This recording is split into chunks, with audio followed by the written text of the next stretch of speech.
Hello friends, welcome back to my channel. तो आज मैं जिस मूवी को एक्सप्लेन करने लगा हूँ उसका नाम है इविल डेड। इस मूवी की शुरुआत में हमें एक किताब के बारे में बताया जाता है।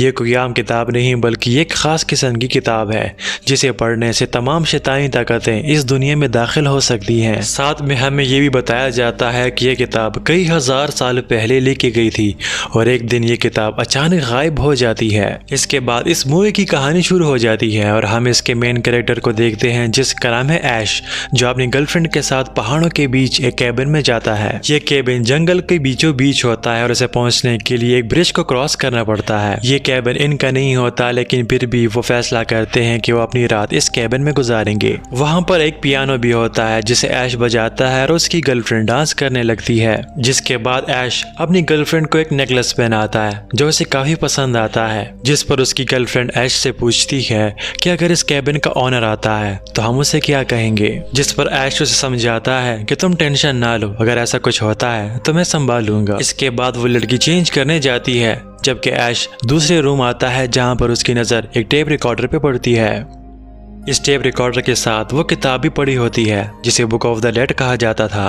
तब ऐश इस टेप रिकॉर्डर को प्ले करता है जिससे एक प्रोफेसर की आवाज आती है जो इस केबिन का ऑनर होता है। वो कहता है कि मेरा नाम है रेमंड और मैं हिस्ट्री का प्रोफेसर हूँ। जिसके बाद वो अपने और अपनी फैमिली के बारे में बताता है कि कई बरसों से वो जिस चीज की तलाश में थे आखिरकार वो उन्हें कैसे मिल जाती है। यानी वो बुक ऑफ द डेड के बारे में बात कर रहा होता है जो उन्हें एक कैसल के अंदर से मिल जाता है। वो कहता है कि ये किताब हमें मिल तो जाती है लेकिन ये अब भी अधूरी है, यानी इसके कुछ पेजेस अब भी मिसिंग होते हैं। जिसके बाद मैं इस किताब को समझने और मजीद रिसर्च करने इसे अपने केबिन में ले आया हूँ। इसके बाद वो इस किताब के बारे में बताता है कि ये एक शैतानी किताब है। इसके अंदर जो कुछ लिखा हुआ है वो पढ़ने से शैतानी ताकतें जन्म लेती हैं जो काफी आसानी से इंसानों को पोसेस कर लेती है। जिसके बाद प्रोफेसर इस किताब में लिखे हुए कुछ शब्दों को दोहराता है जिससे एक आत्मा जन्म लेती है और वो उनके केबिन की तरफ बढ़ने लगती है और उस लड़की पे हमला कर देती है। वो काफी चीखती चिल्लाती है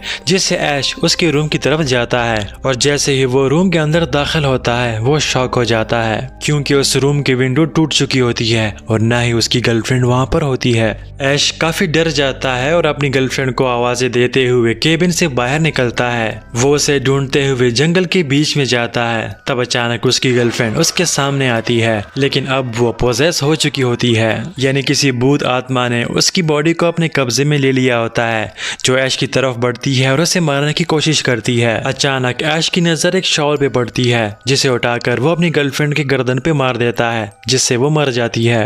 ऐश एक गड़ा खोदता है और अपनी गर्लफ्रेंड की बॉडी को वहां पर दफना देता है, लेकिन तभी एक और आत्मा ऐश पे हमला करती है और उसे काफी दूर फेंक देती है। और जब उसकी आंख दोबारा खुलती है तो हम देखते हैं कि अब ऐश भी पोजेस हो चुका होता है। लेकिन वो सुबह का वक्त होता है और जैसे ही सुबह की किरणें उसके चेहरे पे पड़ती हैं वो फिर से नॉर्मल होने लगता है, जिनसे जाहिर होता है कि इन शैतानी ताकतों का असर रात तक ही होता है और सुबह उसका असर खत्म हो जाता है। ऐश अपने होश में आता है और जल्दी से अपनी गाड़ी में बैठकर वहां से भागने की कोशिश करता है, लेकिन जब वो ब्रिज के करीब पहुंचता है वो देखता है कि वो ब्रिज अब टूट चुका होता है। ये देखकर ऐश के होश उड़ जाते हैं क्योंकि उसे पता होता है कि उसकी वाट लगने वाली है। वो खुद को कंट्रोल करता है और कहता है कि यहाँ से भाग निकलने का कोई दूसरा रास्ता जरूर होगा।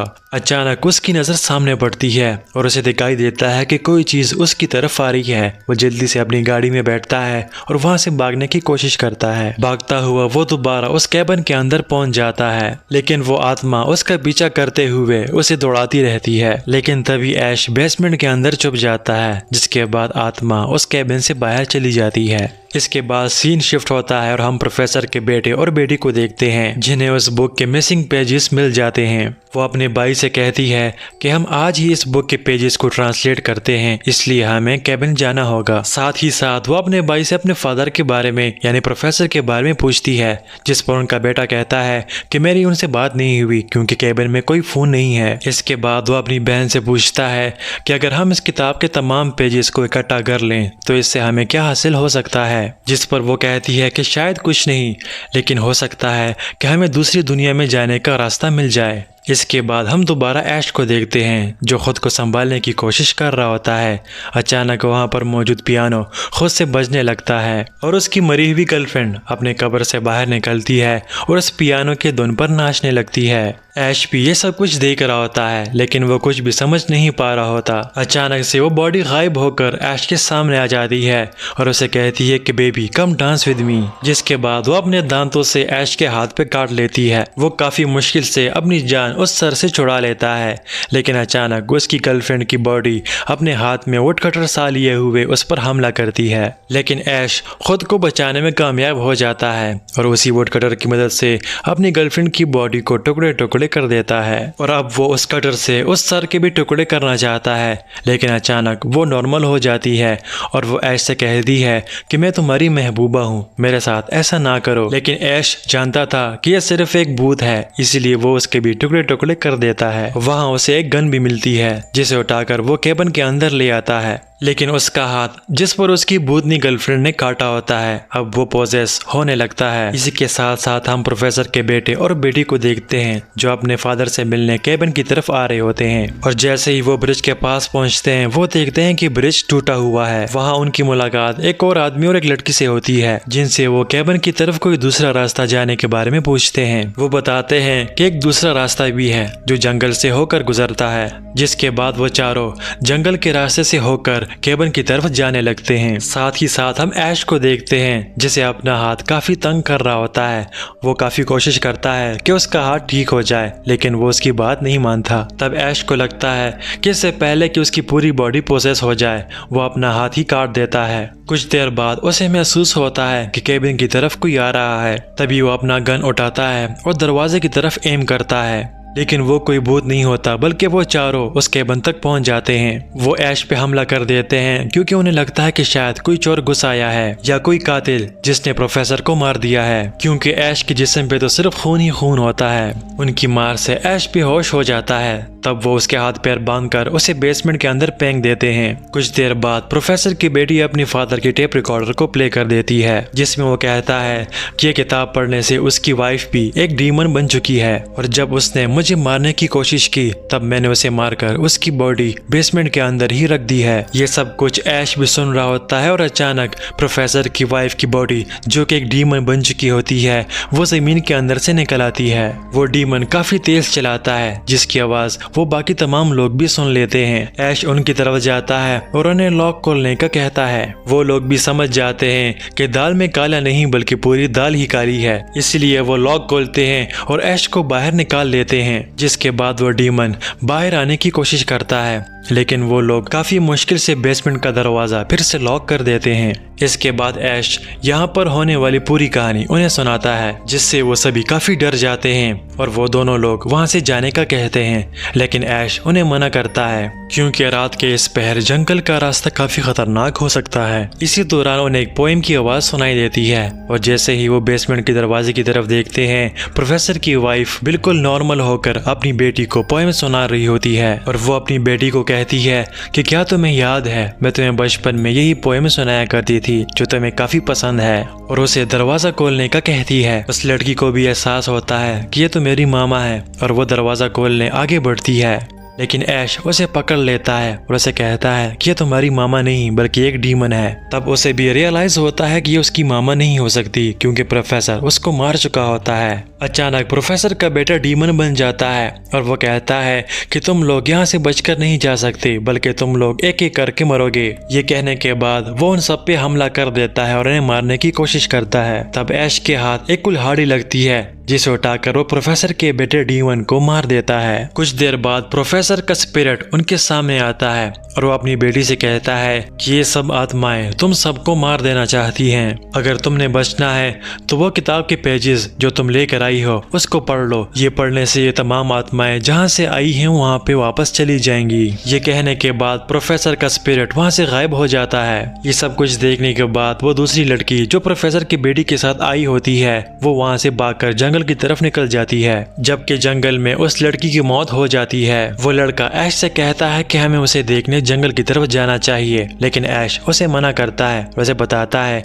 कि अगर वो जंगल की तरफ गई है तो तुम्हें उसे भूल जाना चाहिए क्योंकि अब उसका जिंदा रहना मुमकिन नहीं है। जिसके बाद वो और प्रोफेसर की बेटी उन पेजेस को निकालकर उनको पढ़ने की कोशिश करते हैं, जहाँ पर एक आदमी की तस्वीर भी बनी होती है। तब वो लड़की ऐश को बताती है कि पुराने वक्त में भी जब इन आत्माओं ने दुनिया पे कब्जा कर लिया था, तब एक मसीहा ऐसा भी आया था जिसने इन आत्माओं का मुकाबला करके पूरी इंसानियत को बचाया था, जिसे हीरो ऑफ द स्काई कहा जाता है। इसी दौरान वो दूसरा आदमी बंदूक उठाता है और ऐश और प्रोफेसर की बेटी को अपने साथ जंगल में जाने का कहता है ताकि वो अपनी गर्लफ्रेंड को ढूंढ सके। ऐश उसे कहता है कि वो मर चुकी है और तुम हम सबको भी मार डालोगे, लेकिन वो अपनी जिद पे अड़ा रहता है और उनको जबरदस्ती ले जाता है। साथ ही साथ वो उन पेजेस को भी उठाकर बेसमेंट के अंदर फेंक देता है और कहता है कि मुझे इन चीजों पे कोई भरोसा नहीं है। जिसके बाद वो जंगल में अपनी गर्लफ्रेंड को आवाज देता है और चलाता है। तभी हम देखते हैं कि एक आत्मा ऐश के पास आती है और वो फिर से डीमन बन जाता है। डीमन बनने के बाद वो उस आदमी को उठाकर फेंक देता है, जबकि प्रोफेसर की बेटी केबिन के अंदर आ जाती है। जिसके बाद ऐश भी उसे मारने के लिए केबिन की तरफ आता है।